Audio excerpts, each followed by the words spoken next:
Okay, so on the fraternity house, now I want to go through something that's pretty interesting to me is kind of the cash flow of how these numbers work. When I was researching a lot of the houses, there's houses online or on YouTube that there's 20, 30, 40, 50 something brothers living in these houses. I thought this one would be a good start with 17. With 104 people in the chapter, I think that's certainly adequate for the size. As it grows, certainly it will. It's an awesome house we're gonna build. We have the opportunity to expand and add some more if we need to. But with 17 people going in here, they're actually paying less than the market rent for what a room would cost in San Marcos. So the brothers that are living there are saving money. The chapter is actually saving money too, because instead of having to collect all those dues to pay for the house, there's money that would have been wasted on all the other competing apartments that is now coming in, paying off the house, or having extra funds for the house, having extra funds for the chapter. And that's like cheaper for the brothers, benefits the chapter, win-win, big time in my opinion. So if you look at here, we got 17 rooms. I got each room paying the same at $750, which by the way, is a couple $100 lower than what they'd be paying at most places over there. I have the chapter who's gonna be using it as well, chipping in $1,500. So very affordable for the chapter. Chapter only $1,500 to have a whole huge house. Really great deal. Totals up to about $14,250 coming in every month in income.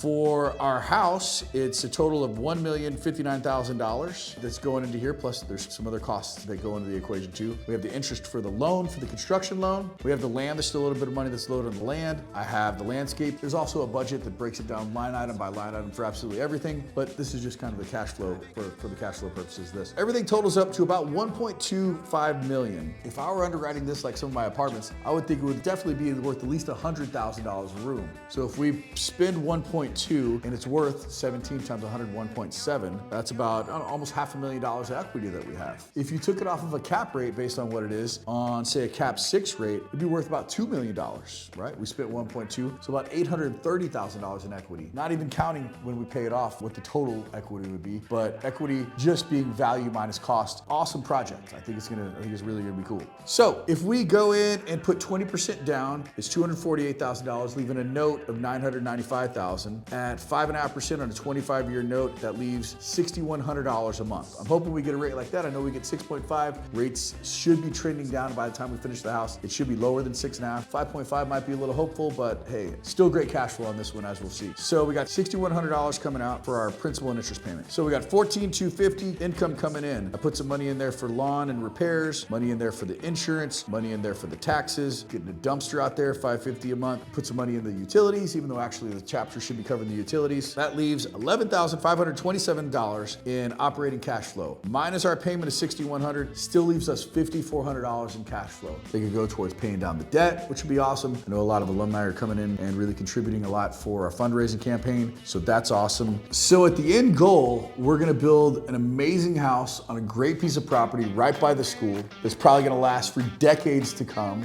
Already right off the bat, it's gonna be cash flowing great. When it's paid for, there's gonna be a significant amount of money that goes to the chapter that they're gonna be able to do phenomenal things with. The brothers that live there are gonna be able to save some money. The chapter is gonna make some money. The apartments that are already getting paid too much are not making the money and staying in-house. And to me, that is amazing. So this project's gonna be awesome, and can't wait to get it started. Thanks for checking it out.